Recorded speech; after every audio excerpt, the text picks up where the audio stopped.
అలాగే ఇంకో కార్యక్రమం మెయిన్ ఏంటంటే ఉపాధి హామీ గ్రామ సభలు జరుగుతుంటాయి కాబట్టి మనం ఏవైతే సిమెంట్ రోడ్లు వేసామో పల్లె పండుగ కార్యక్రమం పెట్టారు మన చంద్రబాబు నాయుడు గారు, పవన్ కళ్యాణ్ గారు కూడా ఈ కార్యక్రమాన్ని కూడా ఎక్కడైతే రోడ్లు వేసామో అవి కూడా ఓపెన్ చేయమని చెప్పారు. ఈ మండలం అంతా నేను 4 రోజులు తిరగల. మన తానో చైర్మన్ గారు, నేను సూర్యనారాయణ కూడా మండలం మొత్తం తిరిగి ఈ రోడ్లు కూడా ఓపెన్ చేస్తాం. అదే కాకుండా ఈ రోజు ఇంకా ఎక్కడికి వస్తున్నారు పాత ఎంజీఎన్ఆర్జీఎస్ అన్న స్కీమ్ ని VGMGNRGS గా ప్రభుత్వం వారు మార్చారు. ఆ 2 కార్యక్రమాలకు సంబంధించి ఇవాళ గ్రామ సభలు ఏర్పాటు చేసుకోవడం జరిగింది. ఇందులో ముఖ్యంగా ఫస్ట్ స్వచ్ఛ సంక్రాంతి, స్వచ్ఛ పంచాయతీ అంటే మన మండలంలో ఉన్న అన్ని పంచాయతీలు కూడా అన్ని వీధులు కూడా శుభ్రం చేసుకునే కార్యక్రమాన్ని గవర్నమెంట్ ప్రవేశపెట్టింది. గవర్నమెంట్ వచ్చిన కాడి నుంచి కూడా పారిశుద్ధ్యం మీద చాలా ప్రత్యేకత తీసుకుని అన్ని పంచాయతీలు, అన్ని గ్రామాలు కూడా పరిశుభ్రంగా ఉండేటట్టు చర్యలు తీసుకోమని అధికారులను, ప్రజాప్రతినిధులను, ప్రజలను కూడా యాక్టివేషన్ చేస్తుంది. ఈరోజు రాష్ట్ర ప్రభుత్వం, కేంద్ర ప్రభుత్వం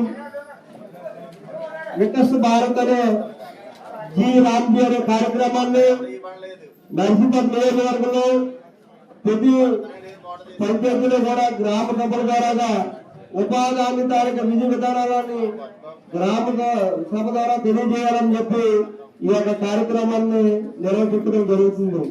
గతంలో 100 రోజులు పనిస్తే ఇప్పుడు కేంద్ర గవర్నమెంట్, రాష్ట్ర గవర్నమెంట్ 2 భాగస్వాములుగా ఏర్పడి 100 రోజులు ఉన్న పని 125 రోజులు వేయడం జరుగుతుందని చెప్పి ఈ సందర్భంలో కూడా తెలియజేయవలసిన అవసరం ఉంది.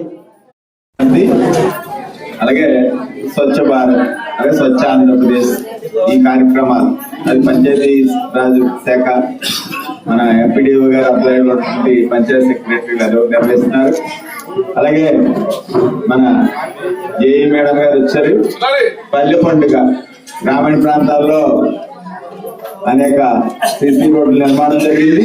అలాగే మళ్ళీ కొత్తగా సిసి రోడ్లు శాంక్షన్ అయ్యి పాత వేసిన వాటిని ప్రారంభోత్సవం చేయడం, అదేవిధంగా కొత్త వాటిని శంకుస్థాపన చేసి ఆల్రెడీ బెందలపల్లిలో చేసి వచ్చాం, అదొక కార్యక్రమం. అలాగే MGNRGS ని దాని పేరు మార్చి పార్లమెంట్ చట్టం ద్వారా VBGRG అంటే వికసిత భారత్, దేశం అభివృద్ధి చెందడానికి 1947 తర్వాత నాటికి ఎలా ఉండాలి, మనం ఎంతసేపు మేము అభివృద్ధి చెందుతున్నాం అని చెప్పడం కాకుండా అభివృద్ధి చెందిన దేశాలతో పాటు మనం కూడా పోటీ పడి ఉన్నందుకు ఏ రకమైన కార్యక్రమాలు జరపాలనేటువంటి విషయాన్ని వికసిత భారత్ లో వికసిత భారత్ 1947 అనేటువంటి కార్యక్రమం. అలాగే సమీకృత వ్యవసాయ కార్యక్రమం మనం ఇందాక చెప్పేది వెలుగువాళ్ళు, అలాగే మన జిల్లా సమైక్య అధ్యక్షురాలు మళ్ళీ వీళ్ళంతా కూడా అదొక కార్యక్రమం.